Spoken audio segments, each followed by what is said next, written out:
Pourriez-vous imaginer que ces pots en plastique, ces vieilles toiles de parapente ou ces filets de pêche sont utilisés pour créer des accessoires et vêtements hautement désirables? C'est pourtant vrai, ces matières originales recyclées au Pays Basque donnent naissance à une nouvelle mode, utile, éco-responsable, où rien ne se perd, mais tout se transforme. À Ordiarp, au cœur de la Soule, une enseigne attise la curiosité. L'exclamation locale Owanchouzi est devenue la signature de Johanna et Didioué Etcheberry. La sœur styliste et le frère designer ont lancé en 2017 leur marque de casquettes et chapeaux fait main.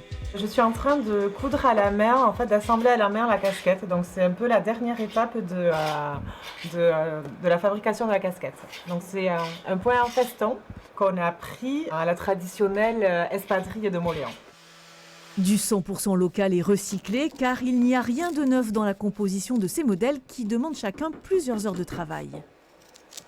L'idée, c'est quand même de faire quelque chose de raffiné et justement de ne pas se dire que c'est des déchets et qu'on va porter des déchets simplement posés sur la tête. Non, c'est comme un alchimiste de les travailler, de les magnifier un peu pour se dire fièrement qu'on peut porter des choses, des déchets en fait. Là, c'est une toile de tente, là, c'est du parachute, là, c'est une botte déclassée en caoutchouc qu'on récupère dans une usine en Soule. Voilà, il y a du parapluie de toiture de charpentier, il y a des chutes de cuir. Tout a commencé quand le duo a eu l'idée d'utiliser les courbes de vieux pots de plastique pour y découper les visières de ses casquettes. Il y a un côté bricolage évidemment, mais ça permet la création en fait. Si vous travaillez avec du neuf, c'est presque aseptisé comme travail, tandis que là, il y a un côté toujours de surprise, de tiens, aujourd'hui sur quoi on va tomber. Grâce à un partenariat avec l'agglomération Pays Basque, Johanna et Didioué récupèrent dans les déchetteries et décharges des matériaux improbables qui trouvent une seconde vie. Nous avons des bottes qui sont déclassées pour en faire ceci. En fait, une casquette un petit peu plus futuriste, quoi, hein, on va dire.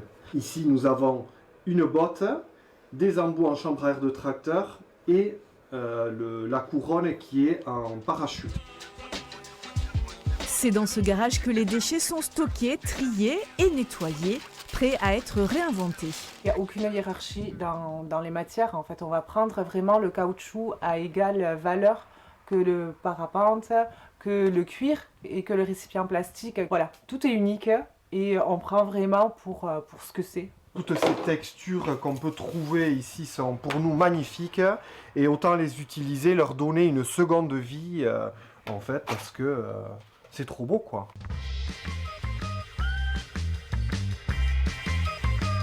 Le Festival de la mode de hier a succombé à ses créations, décernant le Grand Prix du jury Chanel et le prix Hermès des accessoires de mode à Owanchouzi. Nous, dans notre coin, au fond d'Ordiarp, en train de faire des accessoires reconnus par la maison Hermès ou la maison Chanel, c'est juste génial et ça embaume le cœur, quoi. À Biarritz, Opal conçoit depuis 2016 une mode éco-responsable. En utilisant des fibres recyclées, la marque confectionne principalement en France des t-shirts à base de bouteilles de plastique ou encore des pulls avec des chutes de laine mérinos. L'idée, c'est de faire des pièces qui sont intemporelles, qui soient simples, sobres, mais avec des valeurs derrière. Par exemple, pour cette veste, on en a produit un certain nombre et du coup, on s'est dit comment optimiser les fins de rouleau de ces vestes-là et en fait, on en a développé un bob comme celui-ci. Donc lui qui est fabriqué dans les Landes. Clément Maulavé est cofondateur de cette marque indépendante. Pour lui, réutiliser d'anciennes matières textiles, c'est tout simplement agir en créant une mode plus vertueuse. Cette matière-là, elle va être recyclée, donc elle est broyée, elle est ramenée à l'état de fibre.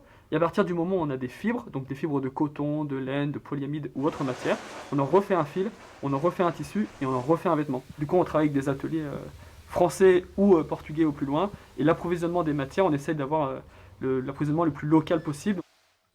Le bouton de cette veste, par exemple, provient du port de Saint-Jean-de-Luz-Cibourg. À l'origine, il était un filet de pêche abîmé. Le transformer fait vivre tout un écosystème. Et ensuite, il y a le filet. On a un gisement qui est abandonné, qui est disponible. Et là, ces filets de pêche-là, en fait, ce qu'ils sont, c'est qu'ils sont découpés à la main par un atelier qui est à même pas 5 km d'ici. Ces filets-là, ensuite, ils sont fondus pour être transformés en granulés en Nouvelle-Aquitaine. Ils sont moulés sur la forme de nos boutons en France, puis ils sont cousus dans l'atelier qui réalise nos vestes à côté de Lyon. C'est une matière qui est certes gratuite, mais ça demande de la collecter, de la trier, de la nettoyer, de la découper, de la retransformer. C'est fait par des gens, donc ces gens-là on les rémunère, et le but du jeu évidemment c'est de rémunérer tout le monde à sa juste valeur, donc pour ça, ça a un coût. Le recyclage n'est absolument pas gratuit. Les prix varient de 45 à 200 € en fonction des modèles qui sont parfois fabriqués à la demande. Car Opal s'engage aussi à ne pas produire inutilement des quantités de vêtements. Blandine Rémy, la styliste, interroge régulièrement les clients potentiels sur le site web.